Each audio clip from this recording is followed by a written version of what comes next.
In examining whether Jesus rose from the dead, we are looking at the circumstantial evidence. And in the last video, we explained and illustrated what circumstantial evidence is. Essentially, you have the core case, and all the additional evidences around that core is the circumstantial evidence. Now, no one of those pieces of evidence proves the case by itself, but when you add together the weight of all of this circumstantial evidence around the case, it draws you to a conclusion about the facts of the case, and it corroborates the direct evidence at the heart of the case, and the circumstantial evidence corroborates each other. And so once you have that core of the case solved, suddenly all this circumstantial evidence falls into place. And so that's what we're continuing to look at today. And we've been using N.T. Wright's big doorstep of a book, The Resurrection of the Son of God. And in that book, N.T. Wright takes an interesting approach. He comes to prove the resurrection using the circumstantial evidence. And we saw in the last video that he looks at these 7 mutations, these 7 remarkable changes that take place in Jewish belief as Christianity emerges out of Judaism. And he shows how you cannot explain those changes in belief without the resurrection. But once you posit the resurrection, all of those changes suddenly make sense. Well, N.T. Wright then also goes on to look at 9 historical puzzles. Now, these are not about changes in belief. They are conundrums related to the history of the time and the actions of those as Christianity emerged. And again, this is circumstantial evidence, and it raises the question, why did these things take place like this? Why did they happen? And once you have the resurrection of Jesus Christ, suddenly all of these things make sense. So let's look at what N.T. Wright says about these 9 historical puzzles. The first puzzle is that there had been other messianic movements in previous decades where people thought that someone was the long-awaited Messiah, and crowds began following them. But when these messiahs were killed, their followers abandoned them. They either disbanded or they began and attached themselves to another Messiah. And yet this didn't happen with Jesus. Why not? And this is the exact case laid out by Gamaliel in Acts chapter 5 and verse 33 and onwards. We read, "But a Pharisee in the council named Gamaliel, a teacher of the law held in honor by all the people, stood up and gave orders to put the men outside for a little while." That's the disciples who'd been arrested. "And he said to them, 'Men of Israel, take care that what you are about to do with these men.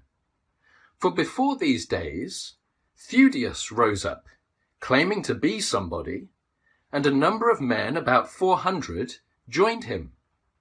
He was killed, and all who followed him were dispersed and came to nothing.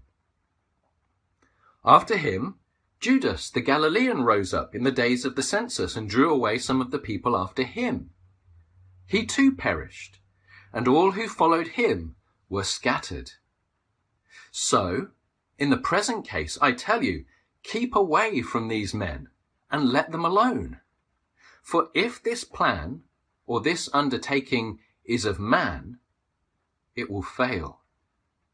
But if it is of God, you will not be able to overthrow them. You might even be found opposing God." So this is the first historical puzzle. Why did this messianic movement not die out when its founder was killed? In fact, why did it go from strength to strength? The second puzzle is that the language of Jewish culture at the time had the words to describe either a hallucination or a vision of Jesus, or an apparition or a ghost of Jesus to bring feelings of comfort and of Jesus' presence and forgiveness and love. But the eyewitnesses are very clearly not saying that. People do have these experiences of a departed loved one, but they're not claiming that they're no longer dead, that they're now resurrected, that they're now alive forevermore, which is what the eyewitnesses were claiming.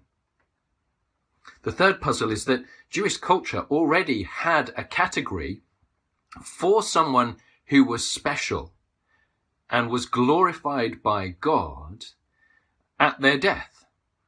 And that category was not resurrection. It was exaltation. And so if someone was very special, they might say they didn't die, they were translated straight up into heaven. And so if they wanted to show that Jesus was special, the category of exaltation already existed and was available to do that job for them. And they would say that about Jesus, not that he was physically resurrected from the dead, which was not a category that the Jewish belief system had. The next puzzle is about the resurrection accounts in the Gospels, that they are bare bones, fact-describing accounts. They don't have legendary embellishments. There's no choirs of singing angels or dazzling lights or anything like that. The 4 eyewitness accounts are not derived from one another. They are independent because they have differences between themselves, and yet they agree about the core facts. And one important thing to note is how surprisingly modest the risen Jesus is in the Gospels. He's not like a resurrected God shining in glory. He's even mistaken for a gardener. Now, none of that makes sense if you were trying to create a myth to start a new religion around Jesus. The 5th historical puzzle is that in all 4 of the Gospel accounts, there are no Old Testament quotations proving from the Old Testament the resurrection and proving that that must happen. This is completely unlike all of the rest of the Gospels, where the authors are constantly quoting from the Old Testament and saying, this fulfills what was prophesied by so-and-so, to try and prove that Jesus was the Messiah. But when you get to the resurrection account, suddenly there's none of that. Now that's a puzzle. Why not? It's because the resurrection was completely unexpected. And these Gospels are the eyewitness accounts, the eyewitness reports of people who didn't expect it to happen. And so that's why they don't include these Old Testament quotations. They were taken by surprise, and the resurrection accounts record that surprise. The 6th puzzle is the women as the first eyewitnesses, and that wouldn't be invented. And we've had a whole video on this, so you can go back and look at that. The 7th historical puzzle is that something concrete must have happened because it had an immediate and concrete effect on the disciples' beliefs and actions. They don't sit around philosophizing, well, what does it now mean that Jesus is risen? What are the implications of that for our worldview? Instead, they react immediately and urgently, proclaiming everywhere that Jesus is alive, and they do so at great personal cost to themselves. Now, what kind of concrete thing had to have taken place to produce those concrete actions in the first believers? The 8th historical puzzle is the instant change in how they comprehend and how they address Jesus, and in particular in comparison to how they treat Caesar and other earthly powers. They immediately are proclaiming Jesus is Lord. They pray to him. They sing to him. They worship him as they would God. And they see Jesus as having all power and all authority, whereas they see Caesar and the other authorities, the Jewish leaders and people like that, as suddenly having very limited power compared to Jesus, even though these authorities could inflict the death penalty on them for what they were saying. So why would they suddenly see a man who received the death penalty as being far more powerful than those who wielded the power of the death penalty?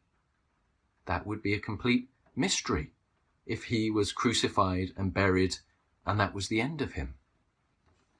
And then the ninth historical puzzle was that the early church became extremely reckless when faced with sickness and death.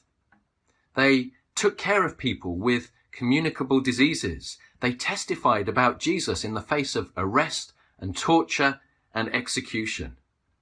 So why did they suddenly scorn sickness and death unless they had concrete certainty about life after death because of the resurrection? So you've got these 9 historical puzzles, and you can add to them the 7 mutations in the previous video.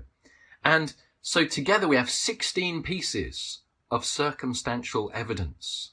And it's very difficult to just try and explain away all of this evidence. You can't make sense of all of these facts without the resurrection, the bodily resurrection of Jesus Christ from the dead. But if you grasp that Jesus Christ is indeed risen, then suddenly all these circumstantial pieces of evidence all fall into place and make complete sense. So that is the circumstantial evidence.